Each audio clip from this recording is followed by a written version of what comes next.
Homeopathy की सारी छोटी बड़ी खबरों के लिए कीजिए मेरे चैनल को सब्सक्राइब नाउ का बटन दबा के साथ ही साथ दबा दीजिए बेल आइकन भी। तो चलिए आइए जानते हैं कि आज की न्यूज़ क्या है। तो मुझसे बहुत सारे लोगों ने ये रिक्वेस्ट की थी कि 7,000 आयुष डॉक्टरों की जो बहाली होने वाली है उसके बारे में मैं कुछ बताऊं।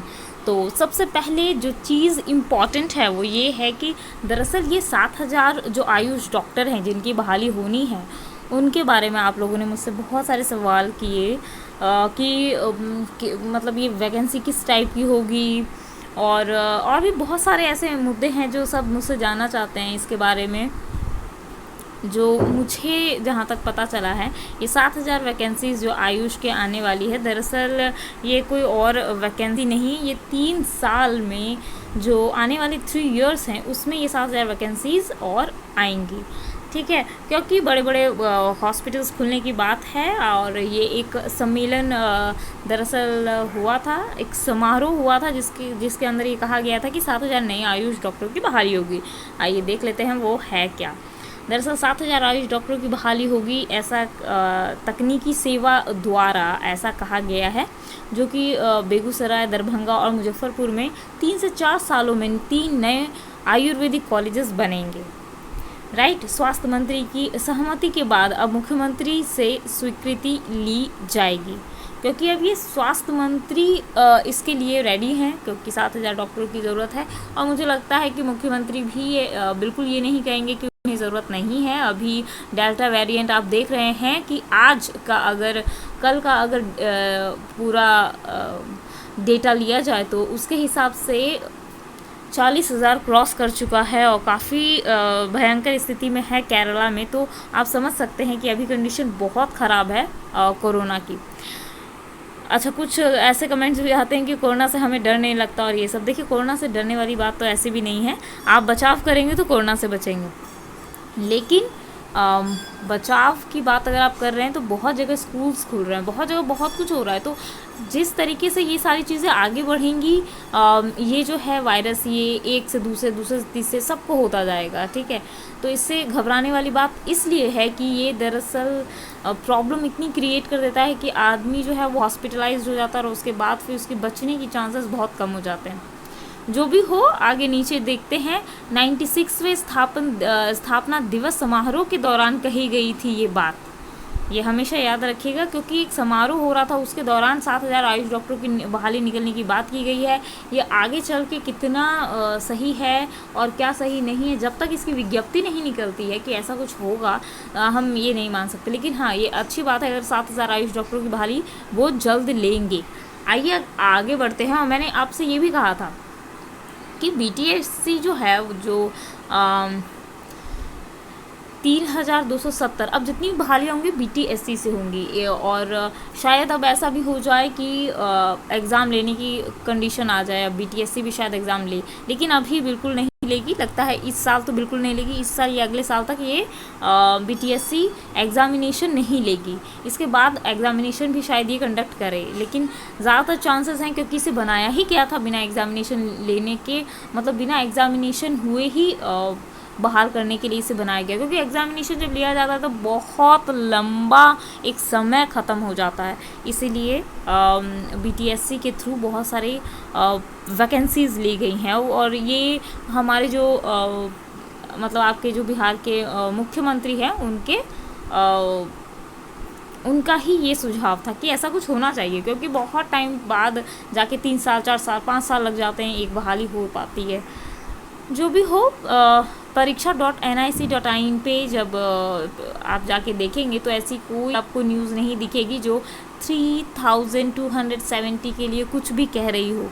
तो अब आप सबका ये कहना है कि इस वैकेंसी का क्या हुआ, जो आई थी वैकेंसी जिसमें बहुत सारे पद थे होम्योपैथी के। तो मैं एक और बात आपको ख़ास बता दूं कि 3,270 की जो वैकेंसी आई थी और अभी भी है, क्योंकि इसकी काउंसलिंग नहीं हुई है। तो ये अगस्त का महीना चल रहा है, 15 अगस्त के बाद ही आप समझ के चलिए कि इसकी काउंसलिंग होगी और अगस्त में हो जानी है, चाहे कुछ हो जाए, अगस्त में काउंसलिंग होने की पूरी आसार है। और आप सोच रहे होंगे कि ऐसा मैं क्यों कह रही हूँ, क्योंकि अब जो है क्रिटिकल कंडीशन स्टार्ट होने वाली है बिहार में भी, हर जगह स्टार्ट हो रही है आस्ते आस्ते आस्ते करके, अब बिहार में भी होगी। इसीलिए इस काउंसलिंग को रोका नहीं जाएगा। अभी क्या है कि अभी कॉन्टेमिनेटेड जोन की जो बात की जा रही है वो बहुत कम है, राइट, और इसीलिए ये जो बहाली प्रोसेस है इससे आगे बढ़ाया जाएगा। 110% आप मान के चलिए कि अगस्त के आखिरी वीक में आपको काउंसलिंग आप देते हुए रहेंगे, या फिर 15 तारीख के बाद ही काउंसलिंग स्टार्ट हो जाएगी। ये 1 महीना काउंसलिंग चलेगी, क्योंकि BUMS, BHMS और BAMS तीनों के तीनों जो हैं इसमें रहेंगे इस काउंसलिंग में। तो इसीलिए ये 1 मंथ आप लेके चलिए, 1 महीना नहीं तो कम से कम तो 22 दिन ये बहाली तो होनी ही होनी है, ठीक है। अब आगे बढ़ते हैं और ये जानते हैं कि किस तरीके से ये बहाली होगी। वो आपको सबको पता है, मैंने बार बार वीडियो में बताया है। अगर ये काउंसलिंग का डेट मैं और ज़्यादा कंफर्म हो जाती हूँ किसी न्यूज़पेपर से, तो आपको और क्लियरली फिर से बताऊँगी किस तरीके से ये बहाली होगी। लेकिन देखिए, आप मेरे पुराने वीडियोस जाके भी देख सकते हैं। अगर इस बहाली के बाद बात की जाए तो बहुत सारे बच्चे ये मुझसे पूछना चाहते हैं कि NHM की बहाली कब आएगी या फिर CHO वाली बहाली कब आएगी। तो CHO वाली बहाली तो भाई वो बंद हो गई। बंद इसलिए हुई, उसका कारण ये है कि देखिए आप नर्स की बहाली हो रही है, लेकिन उसमें आयुर्वेदिक डॉक्टर्स की भी हो रही है, लेकिन आपके होम्योपैथी और यूनानी नहीं लिए जा रहे हैं, क्योंकि शायद इन दोनों ने केस किया हुआ है और जिसके कारण जो है वो अटका हुआ है CHO वाला केस। तो CHO वाला केस जब तक वो क्लियर नहीं हो जाता, CHO फिर से होम्योपैथी और यूनानी की बहाली नहीं करने जा रही, और ना ही इसके चक्कर में शायद आयुर्वेदिक डॉक्टर्स भी बहाल नहीं हो पाएंगे। खैर जो भी है कंडीशन वो आप सबको पता है, और जैसे ही अगर ये क्लियर होता है मामला तो ज़रूर मैं बताऊंगी आपको। अभी तो भाई होम्योपैथी की कोई ऐसी न्यूज़ नहीं है मुझे कि CHO वाली अभी वैकेंसी आ रही है, क्योंकि CHO वाली वैकेंसी एवरी ईयर आती है नवंबर के आसपास। लेकिन अब कुछ कह नहीं सकते हम, कारण इसका आपको मैंने बताया है। कारण इसका एक ही है कि आप में से किसी ने CHO में भी केस कर दिया है। मेरा कहना है कि एक तो बहाली आती नहीं है, फिर आप केस पे केस किए जाते हैं। क्या फ़ायदा, इससे फ़ायदा क्या होता है, किसको फ़ायदा होता है? जिन्होंने केस किया शायद उन्हें भी फ़ायदा नहीं होता। जो भी हो, अब देखिए नवंबर में, राइट, ये जो वैकेंसी है जो मुझसे सब पूछ रहे थे कि 3270 वाली वैकेंसी का क्या होगा क्या नहीं होगा, तो मैं आपको ये बता दूं कि ये वैकेंसी जो है ये अगस्त के महीने में, यानी कि इसी महीने में ये आपकी स्टार्ट हो जाएगी काउंसलिंग, और उसके बाद फिर काउंसलिंग का रिज़ल्ट आएगा, ठीक है, मेरिट लिस्ट आएगा। जितने लोग काउंसलिंग में पार्टिसिपेट किए हैं वो भी डिटेल्स बताई जाएगी वेबसाइट पे कि इतने लोगों ने काउंसलिंग किया है, फिर कितने लोग उसमें कट ऑफ क्या क्या आया है वो भी आएगा। इस तरीके से बहुत लंबा प्रोसेस है, तो ये प्रोसेस आपका नवंबर से पहले ख़त्म करने की कोशिश करेगी गवर्नमेंट। लेकिन अगर नवंबर से पहले ख़त्म हो जाता है और नवंबर में आपको ज्वाइनिंग लेटर मिल जाता है, तब आप ये समझ के चलिए कि नवंबर के आखिरी वीक्स में एक और वैकेंसी आएगी।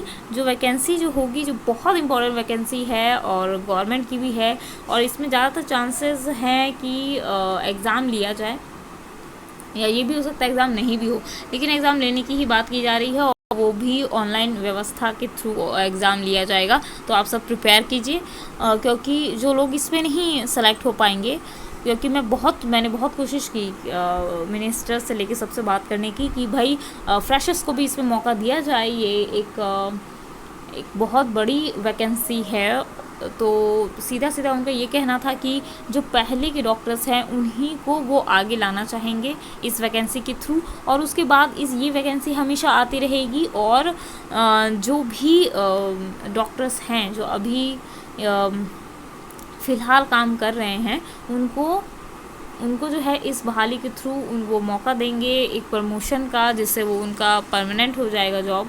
और ऐसे भी परमानेंट तो है ही भाई, 60 साल का है ही, तो टेंशन क्या है, फिर भी परमानेंट हो जाएगा। और जो इस वैकेंसी के थ्रू आ जाएंगे बाहर, उसके बाद जो उनकी सीट जो वैकेंट बचेगी उस पर बहाली लेने की बात है। और वही बहाली नवंबर के महीने में आपको देखने को मिलेगी, और वो लगता है 3000 के ऊपर ही वो बहाली होगी, और सबसे ज़्यादा उसमें होम्योपैथिक डॉक्टर हैं। तो इसलिए इस बार ऐसा नहीं होगा, होम्योपैथी, यूनानी, आयुष तीनों को लिया जाएगा, ये हमेशा याद रखिए।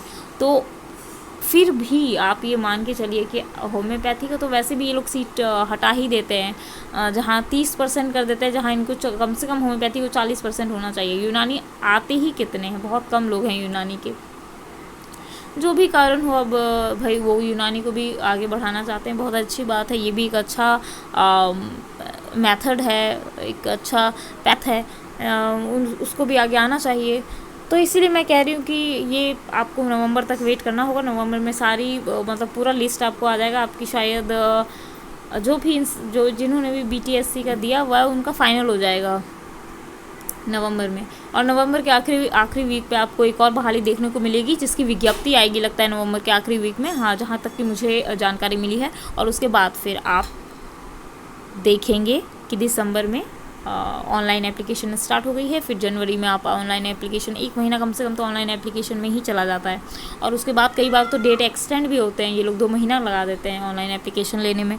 जो भी हो वो होगा। और उसके बाद आप जो प्रोसेस है वो इस तरीके का होगा कि जो ईयर बाई ईयर जो बच गए हैं उन लोगों को लेने का कोशिश होगा, और नहीं तो फिर आप ये समझिए परसेंटेज वाइज बहुत कम चांस है इसमें लेने के। चाहे हालात कैसे भी हों, ये लोग एग्ज़ाम लेंगे ऑनलाइन, और बेफिक्र रहिए, आप लोग ऑनलाइन में पास करेंगे, इसमें कोई डाउट नहीं है। जिनका क्लियर नहीं हो पाएगा BTSC में, वो ऑनलाइन क्लियर कर पाएंगे। वो NHM के तहत बहाली होगी, और वो बहुत बढ़िया बहाली है। उसमें भी आपको सैलरी 44,000 के आसपास मिलेगी, या हो सकता है उससे ऊपर ही हो जाए, 50 के आसपास चली जाए। तो वो बहुत अच्छी वैकेंसी है, आप उसमें भी ट्राई कर सकते हैं। उसमें जैसे ही आपको नवंबर के आखिर मंथ में आपको मिल जाएगा उसका विज्ञप्ति, और उसके बाद जैसे ही नोटिफिकेशन मिल जाए, उसके बाद आप जैसे ही फॉर्म भरेंगे, आप समझ लीजिए कि एक एग्ज़ामिनेशन होगा। एग्ज़ामिनेशन होने के बाद शायद इसे ज़्यादातर चांसेस एग्ज़ामिनेशन के हैं, देखिए मैं तो यही कहूँगी।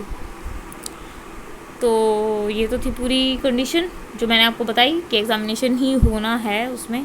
और कई बार ऐसा भी होता है कि एग्ज़ामिनेशन के बिना भी आपको लिया जा सकता है, लेकिन उसकी क्राइटेरिया फिर चेंज कर दी जाएगी। परसेंटेज देने के बजाय वो ईयर बाई ईयर हो जाएगा, तो वो और काफ़ी टफ हो जाएगा ईयर बाय ईयर, और उसमें जो फिर फ्रेशर्स छटने के चांसेस है। तो इसीलिए इस बार उनका भी सरकार का भी यही कहना है कि जो नहीं आए हैं बहाली में, या जिनको किस तरह प्रॉब्लम है, या जो फ्रेशर्स हैं, उनको ही लिया जाए। तो इसमें एक अच्छी खबर है यही है कि एग्ज़ामिनेशन के थ्रू होगा तो आपको भी टेंशन नहीं होगा। आइए अब देख लेते हैं। हाँ, एक और बहाली के बारे में लोगों ने मुझसे कंप्लेन की थी, तो वो बहाली जो है उसके बारे में सबने मुझसे ये कहा कि 3 महीने की बहाली आई थी, तो आपने क्यों नहीं बताया उसे अपने चैनल पे, क्योंकि मैं सारी बहालियाँ कोशिश करती हूँ, ज़्यादातर बहालियाँ बताने की। तो जो बहाली है 3 महीने की, और लगभग पोस्ट शायद कुछ ही थे, और ये लिया जा रहा था कोविड के लिए। तो वो मैंने इसलिए नहीं बताई क्योंकि मुझे पता था वो रद्द करना है इन लोगों को, क्योंकि इनका मेन मकसद BTSC ही था, राइट। तो मैंने सोचा क्यों आपको फालतू में दूर दूर भागना पड़े या दूर दूर जाना पड़े, ऐसा क्यों हो।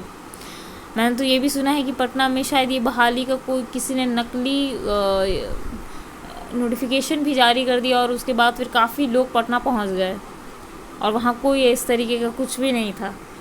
तो ऐसा हुआ है, और मैं ऐसे कुछ गलत इन्फॉर्मेशन नहीं देना चाहती हूँ। 3 महीना आप खुद समझिए, 3 महीने की बहाली लेने की गवर्नमेंट को क्या ज़रूरत थी।